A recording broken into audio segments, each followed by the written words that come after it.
A family can be made up in many different ways. It's called SOGI, for Sexual Orientation and Gender Identification, a curriculum that teaches public school students across Canada to celebrate the homosexual lifestyle and that gender is fluid. In other words, your gender is not dependent on what parts you were born with, but rather what you feel like in the moment. There's people that are boys, there's people that are girls. There are people whose gender might be a little bit of both or might even be neither. Lessons include books about transgender children, such as 10,000 Dresses, and songs like the Rainbow Song. Gender won't decide the choices we make. Some boys like dressing up, some girls like catching snakes.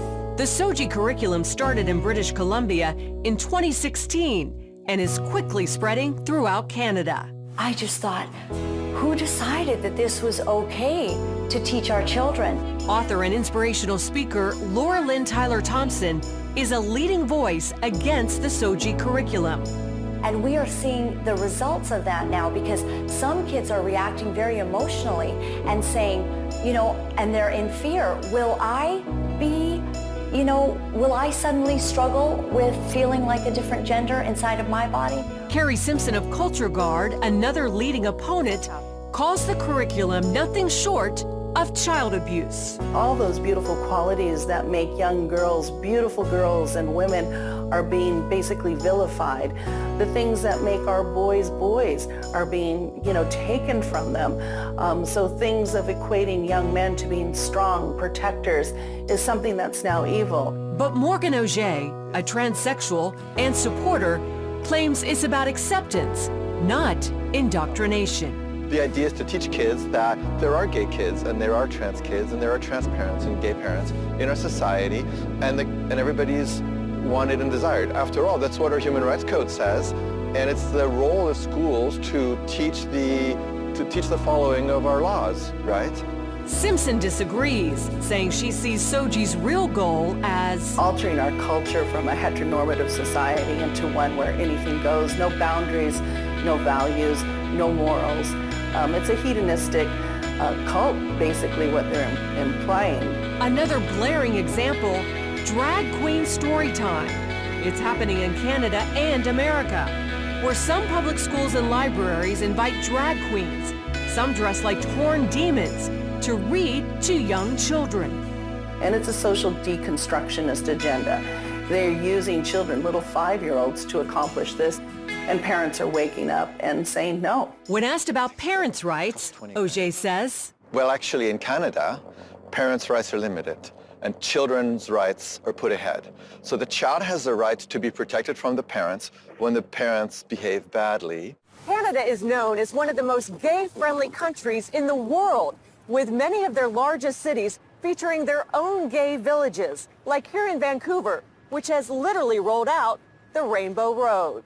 Most gays, like village resident Dave Davy DiCarlo, support SOGI and limiting parental rights.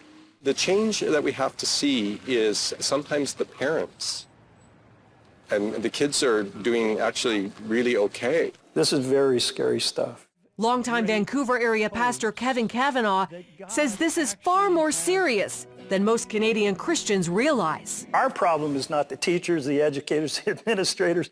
This is a battle in the heavenlies. He says Satan is going after their most vulnerable, the children.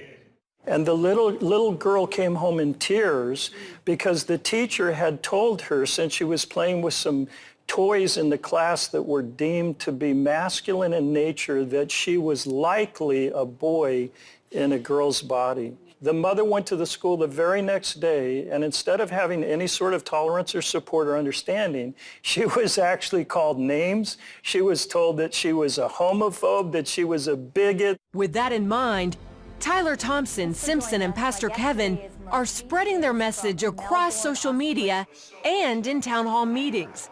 The pro-gay backlash has been fierce. And the hatred and the anger and the bullying that came against us, even though we said, we love you, we don't take from you the opportunity and the freedom to live as you choose. We love you, but we do not agree with you. Pastor Kevin believes Canadian Christians are in a 2 Chronicles 20 moment. The word was this battle is not yours, Jehoshaphat. This battle is the Lord's. And the church is beginning to prepare for what it takes to fight for our kids. The battle between an aggressive homosexual agenda and the faith community here in Canada is far from over. But many Christian leaders say it may be the issue that causes a once sleeping church to rise up and be heard.